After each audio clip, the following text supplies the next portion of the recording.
Hello friends, welcome here to another video of life in Portugal with Indians. तो आज मैं जो बहुत कॉमन क्वेश्चन होता है उसका आंसर करने वाली हूँ। तो वो क्वेश्चन है कि जैसे most of the friends from India या फिर मतलब जो जिनसे भी हमारी बात होती है वो ये क्वेश्चन करते हैं कि क्या पोर्चुगल में इंडियन फूड मिल जाता है। लाइक जो स्नैक्स वगैरह होते हैं या प्रॉपर जो मील होता है वो मिलता है या नहीं मिलता है। तो आई होप इस वीडियो में मैं आपको आंसर कर पाऊँ उसका। तो गाइज़ अल्मादा में तो मैंने ट्राई नहीं किया है, मतलब लाइक मैंने सर्च भी नहीं किया, बट हाँ लिस्बन में काफ़ी रेस्टोरेंट्स हैं जो कि जैसे नेपाली रेस्टोरेंट हो गए या फिर इंडियन रेस्टोरेंट्स हैं जहाँ पे कि आपको प्रॉपर इंडियन फूड मिल जाता है। उसके अलावा जो स्नैक्स होते हैं, यानी कि अगर आपको प्रॉपर फूड नहीं चाहिए, प्रॉपर मील नहीं लेना, you want to try like any snacks like जैसे समोसा हो गया है ना, गोलगप्पे वगैरह हो गए, तो ये सारी चीज़ें मिल जाती है। ऐसा नहीं है कि नहीं मिलता है, ठीक है। बट चेंज क्या है या डिफरेंस क्या है, वो ये है कि जैसे इंडिया में ये चीज़ें आपको बहुत रैंडमली मिल जाती है, मतलब आपको स्पेशली ट्रैवल नहीं करना होता या स्पेशली ढूंढना नहीं होता। आप किसी भी मार्केट में जाएँगे तो आपको अगर मैं स्पेशली बात करूँ दिल्ली की, तो दिल्ली में तो ये है कि आप किसी भी मार्केट में जाते हो तो आपको इस तरीके का स्नैकिंग हो गया या प्रॉपर मील हो गया, तो प्रॉपर रेस्टोरेंट्स वगैरह होते हैं या छोटी-छोटी स्टॉल्स भी होती हैं कि जहाँ पे आपको ये सब चीज़ें मिल जाती है। बट पोर्चुगल में उतना कॉमन नहीं है जितना कि मेरा एक्सपीरियंस है, क्योंकि हमें जब भी कुछ इंडियन खाना होता है तो हम लिस्बन की तरफ ट्रैवल करते हैं, क्योंकि मुझे उधर के कुछ रेस्टोरेंट्स का पता है।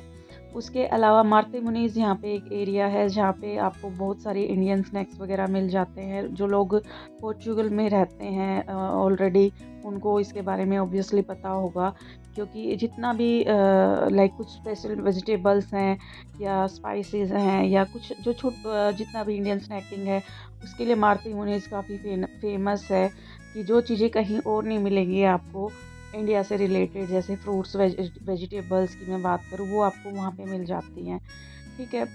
तो ये एक पहला चेंज ये है कि भाई उतना रैंडम नहीं मिलता जितना कि इंडिया में आपको कहीं भी आप जाते हो तो मिल जाता है। दूसरा चेंज ये है कि कॉस्टली होता है, ठीक है। तो इंडिया की कंपैरिजन में काफ़ी कॉस्टली होता है। जैसे फॉर एग्जांपल अगर मैं बात करूँ, इंडिया में आप एक समोसा आप कितने का एक्सपेक्ट करते हो, मैक्सिमम 20 रुपीज़, या बहुत ही अगर आप एक्सपेंसिव जगह से खा रहे हो तो 30-35 इतने का होगा। लेकिन यहाँ पे एक समोसा लगभग 1.5 यूरो इतने का मिलता है, जो आप इंडियन करेंसी में चेंज कर लो लगभग 150 से ज़्यादा का ही हो जाएगा, है ना। यानी कि 170-80 के तकरीबन आपको पड़ेगा एक समोसा। तो ये रेट का डिफरेंस है। दूसरा है उतना रैंडम नहीं मिलता है। तीसरा है टेस्ट का भी डिफरेंस है, क्योंकि क्या है, यहाँ पे जो लोगों का फूड का बिजनेस है तो वो उनको सबके टेस्ट के अकॉर्डिंग चलना पड़ता है। तो जितने भी पोर्चुगीज़ लोग हैं वो लोग उतना स्पाइसी फूड नहीं खाते जितना कि हम इंडिया में कंपैरेटिवली खाते हैं। तो टेस्ट का भी थोड़ा सा डिफरेंट मैंने फील किया कि डिफरेंस रहता है। बट ये है कि हाँ, बिल्कुल ना से तो हाँ है, बट जो एक एक्सपीरियंस मैं अपना बताती हूँ कि बहुत सारी चीज़ें जो कि मैंने कभी इंडिया में बनाने का नहीं सोचा या कभी ट्राई ही नहीं की मैंने बनाने की, वो मैंने यहाँ पे आके बनाई हैं और ट्राई की हैं। क्यों? क्योंकि उतनी ज़्यादा अवेलेबिलिटी नहीं है। तो अगर आपको कुकिंग आती है ना, तो मटेरियल आपको सब कुछ मिल जाता है, तो कोई इश्यू नहीं है।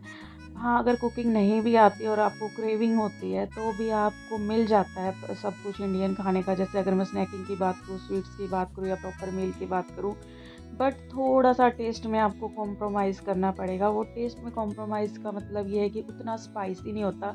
क्वालिटी वाइज़ अच्छा होता है, बट वो उतना स्पाइसी नहीं होता जैसा कि हमें एक आदत होती है ना कि उस लेवल का स्पाइसी फूड खाने का।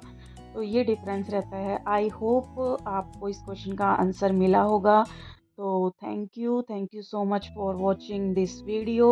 And if you really want to know more about daily life in Portugal, किस किस तरीके के डिफरेंस है या comparison life here in Portugal versus India, तो इसी तरीके के डेली लाइफ एक्सपीरियंसेस के लिए आप मेरे चैनल को फॉलो कर सकते हैं। I will try to give you honest review about everything. Thank you so much for watching. Please do subscribe the channel. Take care. Bye bye.